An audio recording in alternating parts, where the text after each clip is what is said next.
ついに来てしまった。パリピ孫子、原初の戦略本、ライブで勝つ現代で降臨。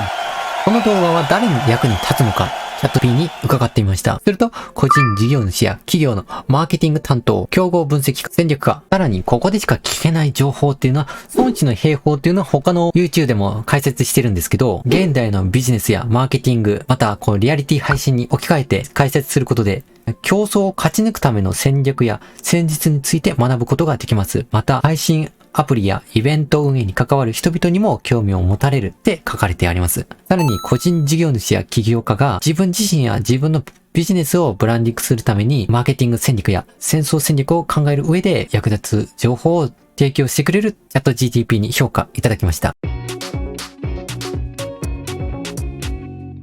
今日もビジネスとお金について考える個人事業主 YouTuber です。当チャンネルは無職ニートとして活動するために世の中のお金に関わる問題を解決しているチャンネルです。いやー、ついに来ましたよ。来ました。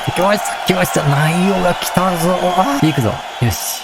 孫子の兵法第1個。戦いは試合前が大切。従順な奇妙な暴言第2章。戦いとは敵を欺くこと。敵を怒らせて心を動揺させればその心に隙が生じる。貴様がやろうとしているのはそれだろ？喋ればダービーの命はないというわけか。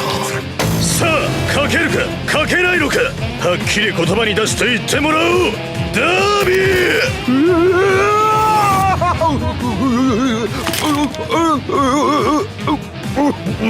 ーその手には乗らん。かっこいい。勝利っていうのは戦う前にすでに決定されている。ジョジョの奇妙な冒険で有名な言葉ですね。イベント、リアリティ学園をはじめとするライバルの勝負ごと、始まる前からすでに勝敗が決まっているんです。前回の動画でもあるように、戦う資金、軍資金っていうのがね、用意されているんですよね。つまり、事前の準備が必要だ。じゃじゃみさんは、リアリティ学園が開始する半年前から準備を行っていました。作戦会議の YouTube の配信から、ライバル候補をね、話していました。私たちがイベントで戦うとき、ライバルの情報が必要なんですよ。有名な言葉があります。彼を知り、己を知れば、百戦危うからず。はい、3番いきます。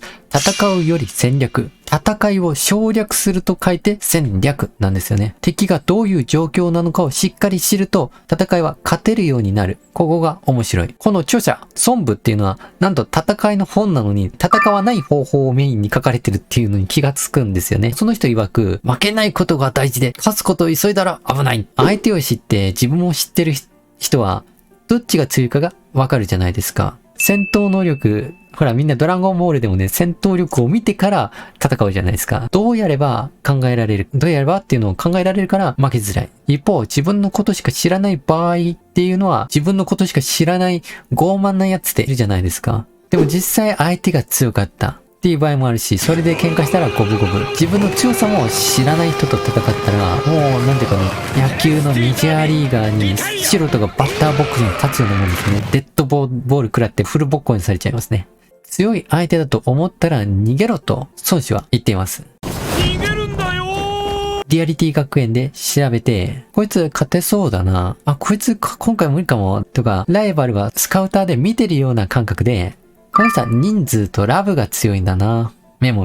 俺はお金が強いのか。メモ。みたいな。どう戦うか。まだ戦わない。そういうのが判断できます。18万！信じられない。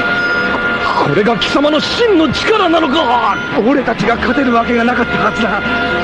なんでサイヤ人がここまで。自分の強さはどれくらい分からせたらいいんでしょうね。能あれど不能を示し、用いてこれに用いざるを示せ。つまりこれは自分たちに力があったとしても決して知られるな。作戦を思いついても決して知られるな。つまり相手のことはめちゃくちゃ調べるけど、自分のこと絶対に見せない。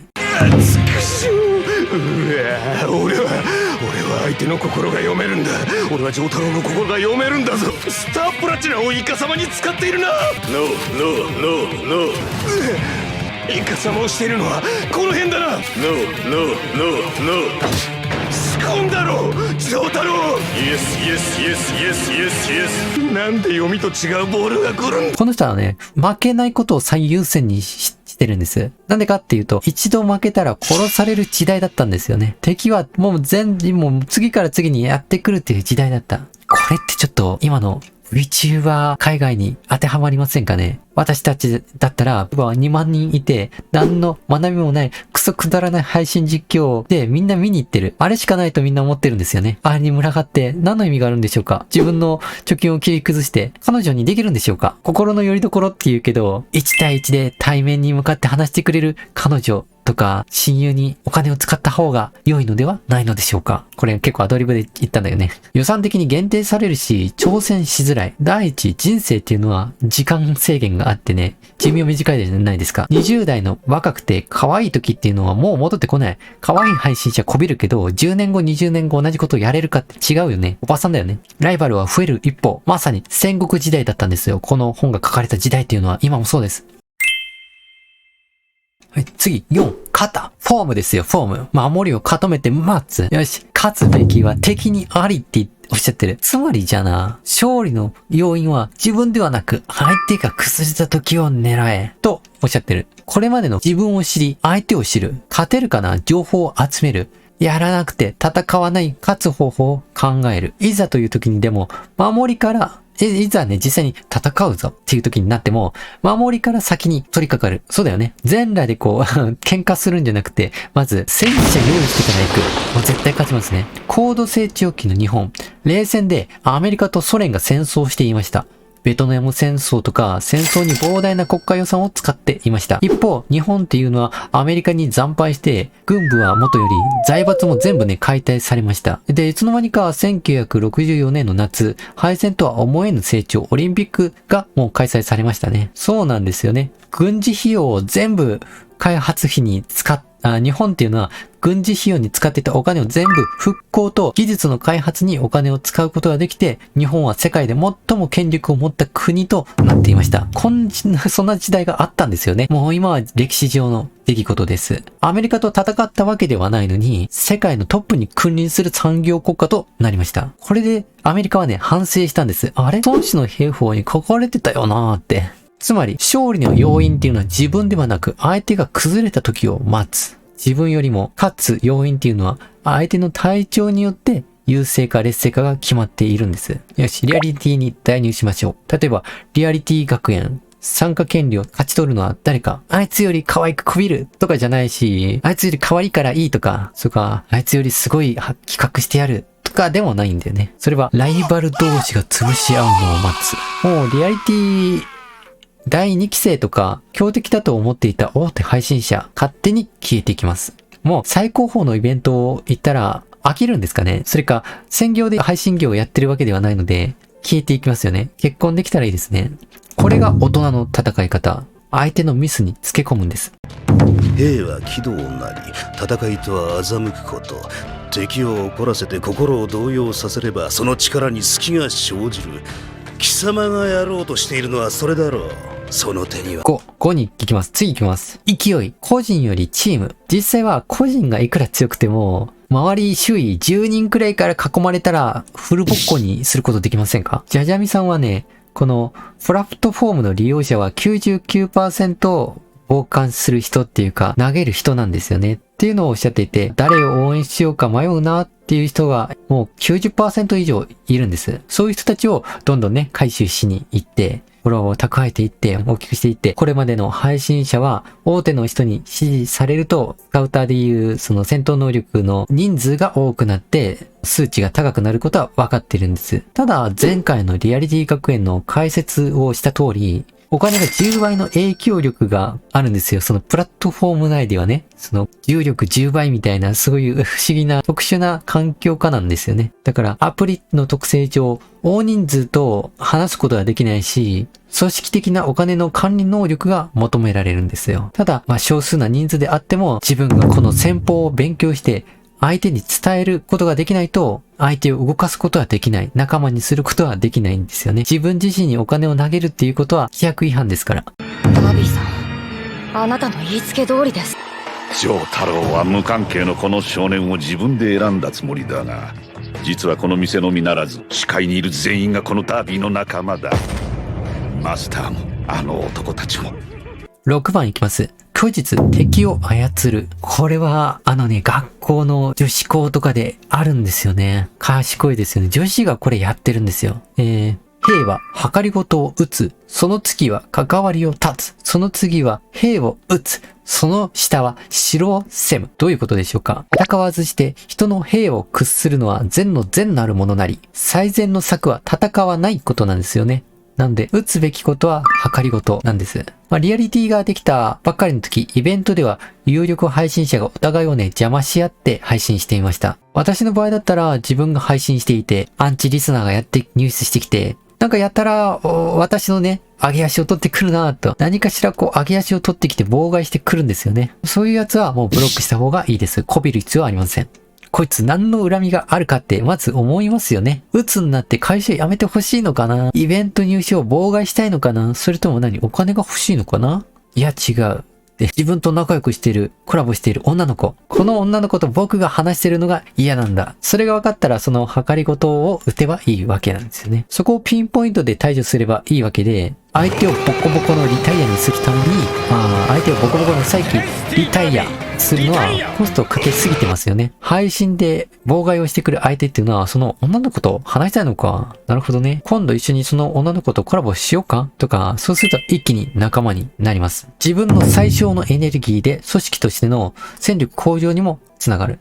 大人の戦い方。貴様の息の根を止めるために彼の中に突っ込むためじゃ。窒息でもすると思ったのかい。ギューコールタール。突っ込んだのはコールタールの中。窒息させるためでなく私を固めるためだった。その次は関わりを断つ。向こうの計りごとは分かった。ところで、どうやら戦いにそれでもなるみたいだ。コラボしてる女の子は僕も好きで、あいつも好きだった。計りごとを断つのは難しいです。分かった。人間関係を断て、孤立させる、孤独にさせる、相手の味方をなくしていくんですよ。配信であいつはリスナーは、敵の配信者だったらね、あいつはお金を貢いでくれるいい ATM だって言ってたよとか、事務所に所属してるんだったら、コラボ企画とかそういう案が出るでしょうけど、あいつ最近評判良くないから候補から外そうよとか。最悪なのは城に攻めに行くこと。相手に有利な陣形を取られていて、喧嘩を仕掛けてくるのは分が悪い。こんな風にね、具体的に書かれているんです。よし。第7章、軍曹。素早く仕留める。スタープラチナ、ザ・ワールド。これはどういうことか。ここまでは全然戦ってこなかったんですよね。13章のうち6章くらいまで全然戦わせてくれないんですよ。戦わせてくれ。準備しろ。なるべく戦うな。戦う前に考えろ。守りを固めろ。仲間を増やせ。相手を操れ。でも、やるんだったら、っていうのが7章から始まるんです。以上です。先生。